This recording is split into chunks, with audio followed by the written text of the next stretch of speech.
अस्सलाम वालेकुम नाज़रीन, आसिम नसीर ऑफिशियल के साथ एक और नई मौजूदा जो सूरत हाल है उस पर गुफ्तगू करने के लिए हाज़िर हैं।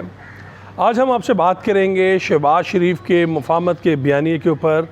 कि असल में ये बयानिया है क्या, और जो पाकिस्तान की सियासत में समझा जाता है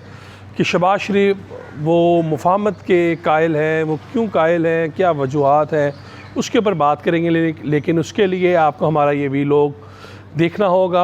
और हम आपसे रिक्वेस्ट करेंगे कि आसिम नसीर ऑफिशियल को लाइक करें, सब्सक्राइब करें और बेल आइकॉन को प्रेस करें ताकि हमारी लेटेस्ट वीडियो से आपको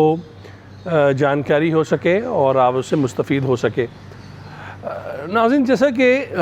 पाकिस्तान की जो बड़ी सियासी जमातें हैं उनमें पाकिस्तान पीपल्स पार्टी और मुस्लिम लीग नून शामिल है, और मुस्लिम लीग नून में भी जो सबसे ज़्यादा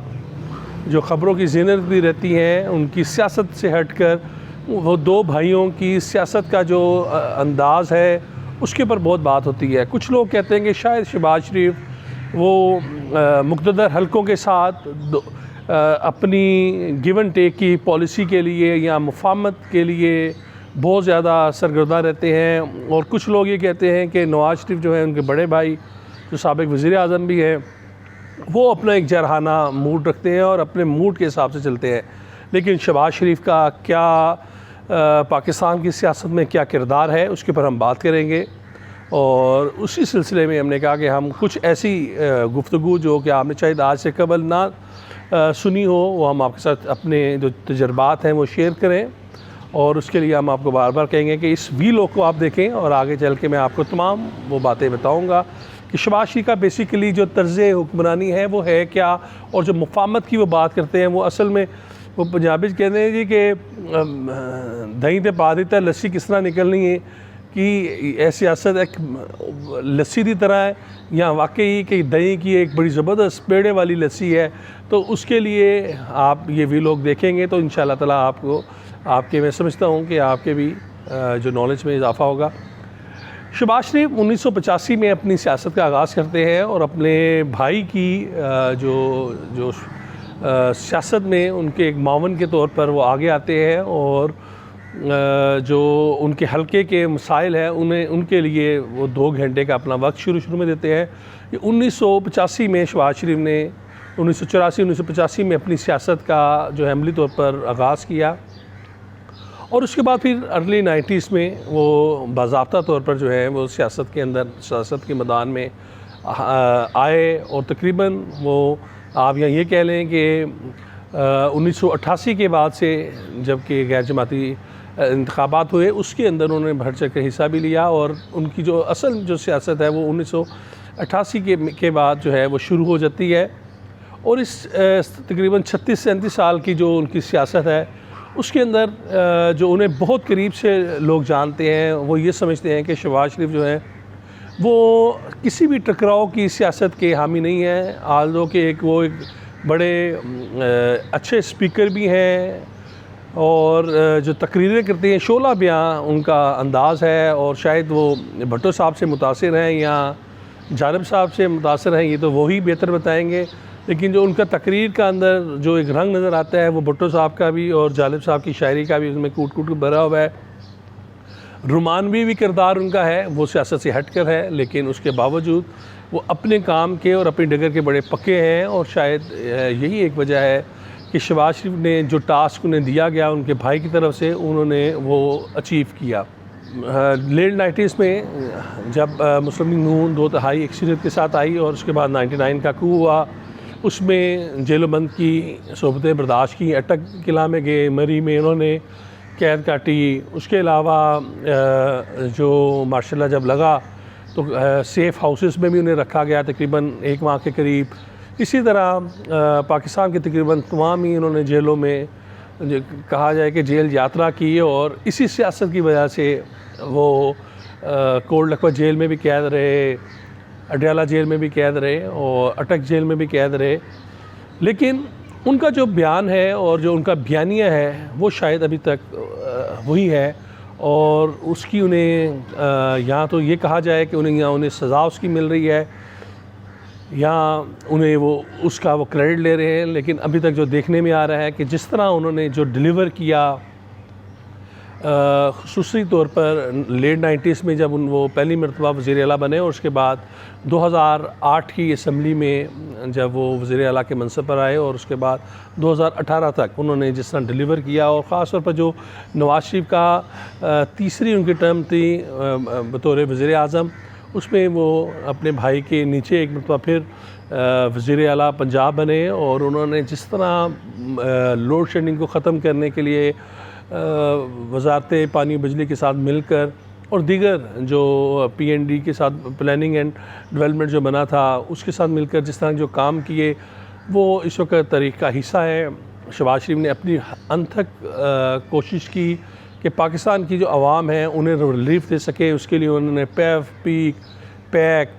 ये उनके कुछ मंसूबे थे। उसके बाद PBIT, और इसी तरह अगर बात करें कि गरीब अफराद को, ख़ासतौर से कैंसर के मरीज़ हैं, उन्हें मुफ्त अद्वियात के लिए उन्होंने काफ़ी काम किया। और इसके अलावा हेल्थ रिफॉर्म्स और दीगर जो तरक्याती मंसूबे हैं उसके लिए उन्होंने दिन रात एक किया। लेकिन उसके बावजूद वो वज़ारत उज़्मा के मनसब पर नहीं पहुँच सके। वो क्या वजह है, क्यों वो इस मनसब पर नहीं पहुँच सके, आज हम उसे पर्दा उठाएँगे कि शायद उसकी एक वजह ये है कि वो अपने बड़े भाई से गद्दारी नहीं करना चाहते। जो लोग ये कहते हैं कि शहबाज शरीफ का बयानिया अपने भाई से हट कर है, मैं उस चीज़ की, क्योंकि उन्हें काफ़ी करीब से देखा है और जो उनके करीब भी जानने वाले हैं उनसे हमारी बात हुई, उनके अजीज़ व अक़ारिब से बात हुई, वो तमाम कहते हैं कि ये जो मीडिया के अंदर तासुर दिया जाता है कि शहबाज शरीफ शायद अपने भाई के मुखालिफ है, अपने भाई के पीछे बैठकर जो है वो कोई ऐसी गेम करते हैं कि उनके भाई को उसका नुकसान होता है। ये तमाम चीज़ें सिर्फ क़यास आराइयाँ हैं और इससे बढ़कर कुछ नहीं। शहबाज शरीफ एक ना सिर्फ एक अच्छे भाई होने के साथ साथ एक अच्छे एडमिनिस्ट्रेटर भी रहे,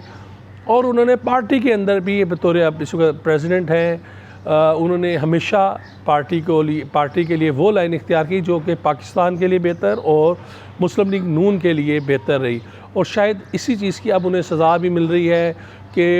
इतने डिलीवर करने के बाद शायद ही कोई इस तरह का कोई पाकिस्तान में पॉलिटिशियन होगा जिसने मनसब एक सरकारी मनसब संभालने के बाद उसने काम किया, डिलीवर किया, और उसके बावजूद, इतना काम करने के बावजूद वो जेल की सलाखों के पीछे है। और जेल की सलाखों के पीछे एक बार नहीं, दो बार नहीं, मुतअद्दिद बार गया। और इस वक्त भी वो जो इस वक्त ज़मानत पर रहा है, और उनके ये कहा जाए कि बेजा नहीं होगा कि उनके सर पर अभी भी तलवार लटक रही है। उनका केस बाज़ हल्के ये कहते तो यहाँ तक कहते हैं कि शायद शहबाज शरीफ को इलेक्शन से कबल डिसक्वालीफाई कराया जाएगा नवाज़ शरीफ की तरह, और उन्हें अगली मरतबा भी इस तमाम सिस्टम से आउट कर दिया जाएगा। लेकिन उसकी जो वजह है, उसकी वजह सिर्फ ये है कि शहबाज शरीफ ये चाहते हैं कि अदारे और जो सियासी जमातें हैं वो अपने दायरा कार के अंदर रहे। हाँ, ये बिल्कुल एक उनका बड़ा वैलिड पॉइंट है कि अदारे जो हैं वो अपना काम करें, सियासी पॉलिटिकल पार्टीज़ हैं वो अपना काम करें, हर कोई अपनी पिच के ऊपर खेले। ये ना हो कि जिनका जो काम है वो सर्दों को छोड़कर वो पॉलिटिक्स पर आ जाएँ, और वो कहते हैं कि कोई पॉलिटिक्स में है वो अदारों के ख़िलाफ़ बयानबाजी करते। शायद ये उनका एक बड़ा असूली फ़ैसला है और एक असूली उनका मौक़िफ़ है, और ये काफ़ी हद तक दुरुस्त भी है कि हमें अपने अदारों को सियासत में इन्वॉल्व नहीं करना चाहिए। अदारों की जो उनकी हुर्मत है उसके ऊपर हर्फ नहीं आना चाहिए। लेकिन अदारों के भी कुछ ऐसे जो किरदार हैं उन्हें जो है पॉलिटिकल सिस्टम के अंदर मनूवरिंग नहीं करनी चाहिए, पॉलिटिकल सिस्टम के अंदर पॉलिटिकल इंजीनियरिंग नहीं करनी चाहिए। इससे ही पाकिस्तान आगे बढ़ेगा। और जो वो बयानिया कि मैं मफाहमत, तो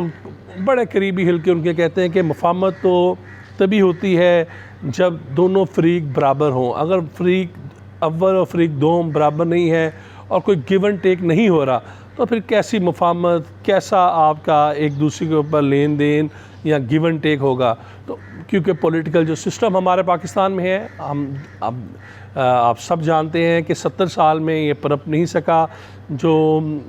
जमहूरियत की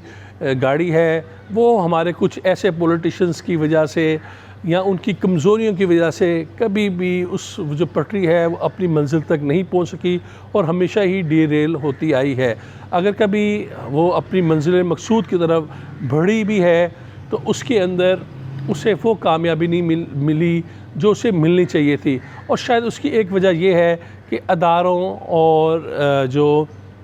पॉलिटिकल फोर्सेस है उनके दरमियान हमेशा तनाव की कैफियत रही, कभी फॉरेन पॉलिसी के ऊपर और कभी इंटरनल पॉलिसीज़ के ऊपर। तो इस तमाम को कैसे ख़त्म करना है, शहबाज शरीफ और उनकी सोच रखने वाले तो यही कहते हैं, उसके लिए हमें अदारों के साथ मिलकर पाकिस्तान को मजबूत करना होगा। लेकिन ये मिलकर चलने को किसी सूरत भी मुफाहमत ना कहा जाए, ना वो समझते हैं कि ये मुफाहमत है। उनका ये